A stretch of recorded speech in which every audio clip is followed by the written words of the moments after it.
All right, let's get started. My name is Johanna, and I'm a strategy transformation and business design enthusiast.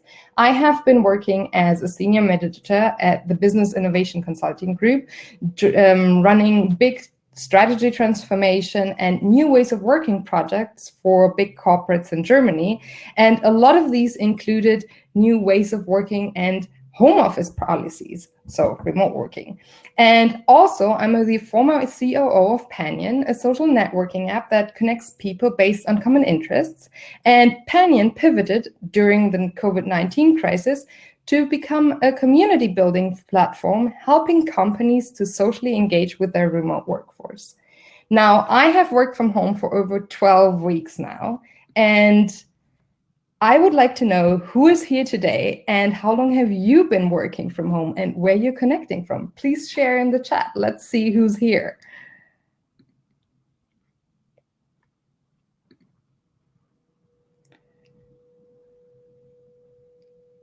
Let us know. Hey Anouk, nice to see you. Where are you connecting from and have you been working from home lately?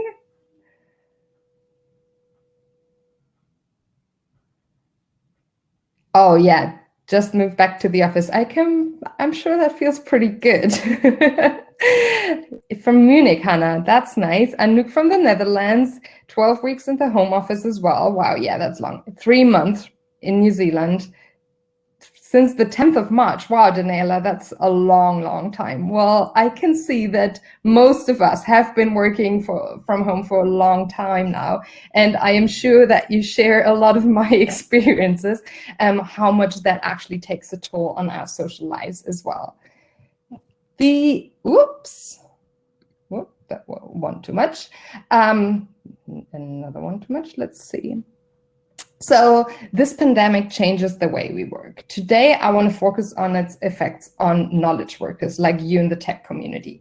Even before COVID-19, remote work was already a rising trend. It has been more than doubling since 2005, with 4.7 million workers in the US working from home.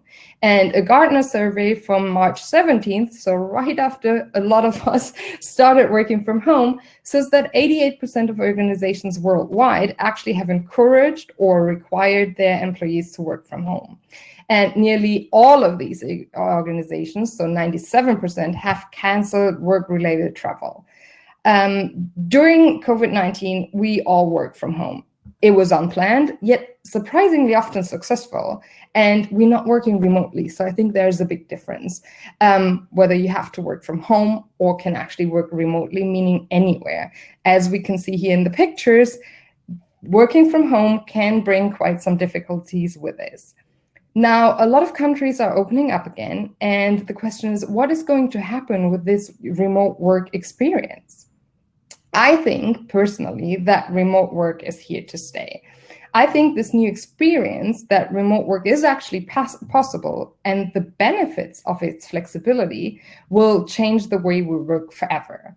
1/4 of Fortune 500 CEOs estimate that 90% of their employees will work remotely indefinitely. And the Global Workspace Analytics and estimates that 25 to 30% of the workforce will work from home multiple days per week by the end of 2021. Now, I believe that post-COVID, the new normal is going to be a hybrid model. Neither are we going to work from home 100%, nor are we all going back to the office. I think we will be able to work from anywhere. Or actually, we would want that. And I think that's what employees will demand as well. But of course, working from home is not always without struggle. We've seen the pictures before. We all have our stories. And I would like to ask you, please again, share in the chat, what is your biggest struggle when working remotely?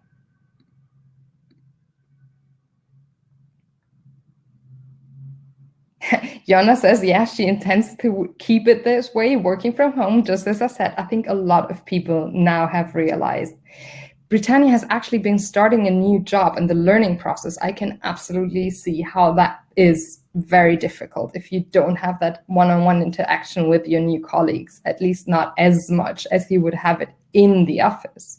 Any other experiences that you would like to share, difficulties that you have working remotely? anyone? Yes, absolutely, Olga. Home is not really a work environment, right? And often we don't have an office space at home, and there is so much else going on. And yes, people might not be as available as we would like them to be during the same office hours. Absolutely. Anouk, finding motivation. Yep, I feel you, girl. Keeping a work-life balance. Absolutely. I see you have absolutely the same.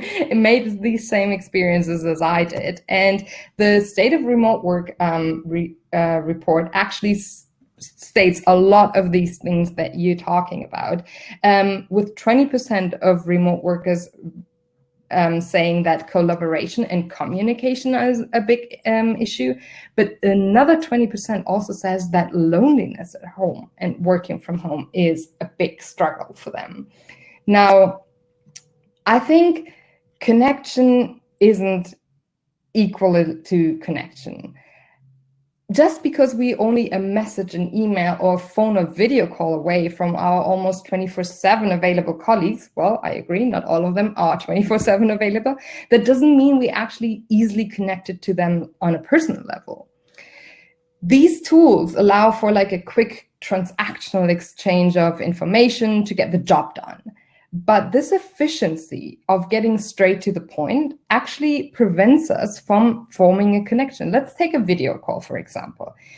You're not picking up your guest at the reception anymore. You have no small talk while walking them to the meeting room. You're not offering them a beverage anymore. All this prevents us from building social human connection. And not only are we social species that from an anthropological point of view needs social interaction, coming back to the work context, having a personal relationship also facilitates work, leading to higher motivation and productivity. I would like to share with you an anecdote that I believe showcases the importance of these social connections at the workplace. Early on in my career, I had a critical meeting with one of my clients in Germany, and this atmosphere was quite tense. I was sitting in the meeting room in Germany, and I had to get a hold of my boss because he was supposed to join the meeting via telephone, but he wouldn't pick up. So I called our office and wanted to ask them to get the boss on the phone, but my colleague Joaquin picked up, and I guess I hadn't been to the office in a while because he immediately started asking me, oh, how have you been? How's Germany? How's this and that? And I was a bit nervous, and I really just needed to get my boss on the phone and not speak in Spanish in a German-speaking environment. So I was like, probably a little bit rude, and just told Joaquin, hey, get me the boss on the phone. I need him now. So the following Friday, I went back to the office in Madrid, and Joaquin greeted me with, hi, Ice Princess, are you feeling better now? Now, Joaquin and I are quite close, and he knows me very well. And because he knows me very well, he also interpreted this situation as, hey, Johanna's probably just really stressed, and he didn't make a big fuss out of it. But I think that hadn't he known me well enough to understand that this was just a really stressful situation for me, he could have easily misinterpreted this whole situation, taking it personal, and could have potentially had a long-term negative impact on our future collaboration. Maintaining and supporting informal interactions and good relationships between employees is always important, but much more difficult in a remote work environment. Now, how can we support our company's social life when we don't see each other as frequently as we did before in the office? There is quite some creative solutions how to deal with being away from the office and colleagues, like, for example, this website. And I don't know if you can hear this right now.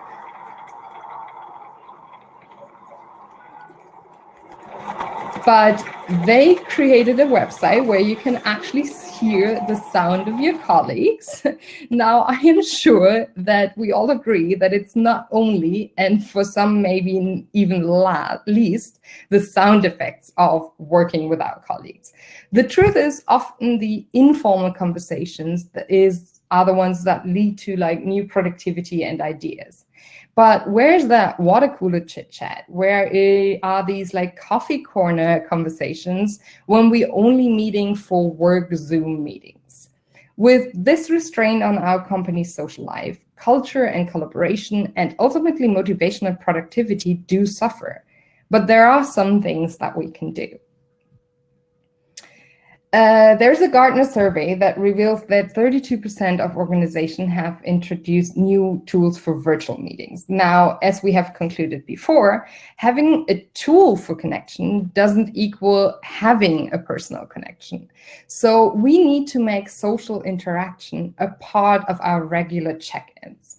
We need to add social banter to our formal teamwork meetings and stand-ups, for example. For example, by playing apples and onions, meaning that every meeting, everyone shares an apple, something positive, and an onion, something negative that has happened there that work week or that work day. At Panion, we also implemented regular fika, merienda, ashrani, so tea time, basically. Our colleagues come from all over the world. Just a simple like recurring Hangouts invite where for 20 minutes, everyone who had the time would join, bring their own tea or coffee, and we would talk about literally everything. We would share recipes, we would talk about our home workout routines, or also like why the people that we were in quarantine with would annoy us that day, maybe. These can be virtual coffee breaks or happy hours or birthday celebrations, or whatever other rituals you would normally have in the office. And the good thing is that now all employees are equally involved through a screen remotely. And there's not anymore that difference with some of them maybe being remotely and others being at the office. And that can also be a great advantage. From designing offices that support new ways of working, I know that with each additional meter between employees, the potential for them to actually interact declines drastically. Now, we have to find new ways to connect with our colleagues, but we can do so with anyone in the company now, no matter what location they normally sit at. At Buffer, for example, all new hires get matched with a different teammate every week. So they call that pair calls, and they get to know different people from all over the organization, whether they would work with them directly or not. At Buffer, they also did a personality test at one of their office days, where everyone would learn more about themselves and about their fellow teammates. Now, I don't think you have to go that far to have everyone do a personality test. Panion, for example, helps employees to find like-minded people through common interests. The connection that you before made because you saw a picture on someone's work desk and saw, oh, they also have a family, they also have kids, or because their coffee mug displayed like their favorite sports team, and it happens to also be your favorite sports team. These connections are now recreated online and build new, possibly unlikely connections. Gartner's survey also found that 40% of organizations have set up additional virtual check-ins for employees with their managers. I think that's pretty good already, but we all need to be more intentional as leaders these days. We need to create additional informal one-on-one communication opportunities, better two shorter ones than one long one, to quickly catch up and on recent developments, see what's going on, and to show appreciation and care, because this situation is difficult for all of us. We need this bi-directional proactive communication and transparency to understand what our remote workers actually need, but also to share our own experiences. Leading by example also means to be transparent and vulnerable, to share your best practices, but also be open where you are struggling, and thereby create a culture of transparency, vulnerability, and trust. Trust is a key element when it comes to working remotely. Of course, external discipline like deadlines are super important, but we all need to develop new self-discipline when it comes to working from home or the coffee shop around the corner, or if we're lucky enough, the summer house that we have. We all have to learn to trust our colleagues that they always have the best intentions, that they will put their best efforts. And only in such an environment, they will feel empowered to raise questions and concerns, and when these arise, and to reach out when they actually do need help. And last but not least, put it on the agenda. During COVID-19, remote work was improvised. Nobody had planned for this. Now we actually need a long-term remote work strategy that also includes the social life of the company. A cultural shift is needed that requires more corporate trust and greater employee responsibility than ever before. Ask yourself, is there a clear shared vision of the company that everyone in the company understands? If your employees are excited about that vision and understand the circumstances and the rules of being distributed and working from home, both employees and the company will profit immensely from this new remote working opportunities. Now we have like 4 minutes left, and I would like to ask you for your experience. What is your company doing to connect employees online socially?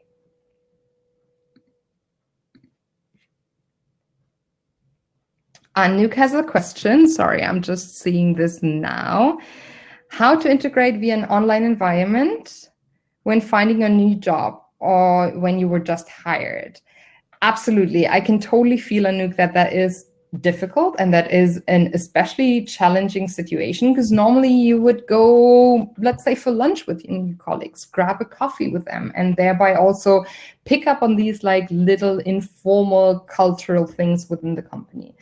I say try to do the same thing online. Ask colleagues to have a coffee chat, to just give you 10, 15 minutes and ask your questions, get to know them, present yourself as well. And I think that could help you to recreate these situations online. Katarina says they never really stopped, I guess, chatting about personal stuff in online meetings because we're a small, tightly knitted team. That is amazing. But I'm sure that not everyone has these great culture around sharing personal stuff already. You have lunch together once a week, Antonia. That's awesome. Yeah, that's great. That's exactly what I'm talking about. Exactly. Just coming together and trying to share your experience working remotely. Coffee catch-up, says Rebecca. A WhatsApp group, that's also a great idea. Exactly. You could have WhatsApp group. You can have Slack channels, water cooler Slack channels where you can share personal things. A short call even every day, Johanna says. Wow, that's a lot. That's awesome. Sharing recipe pictures of what you've cooked for your family. That's amazing. That's cool. That's such a nice idea. You have mob coding hours on Fridays. Interesting. And team events online. Well, that is interesting, Hannah. I would like to hear more about that, because team events online can also be quite tiring and drowning if they take on too long. And a virtual coffee kitchen. I would like to understand what tools you use for that virtual coffee kitchen. So the session is almost over. Antonia has more questions about the mob coding hour as well. I think there's a lot more to be shared. I would like to thank you so much for joining today and ask you to let's get connected on LinkedIn. I would love to hear more about your experiences. I would love to learn what you're doing to socially connect with your colleagues. And yeah, let's keep in touch. Thank you so much.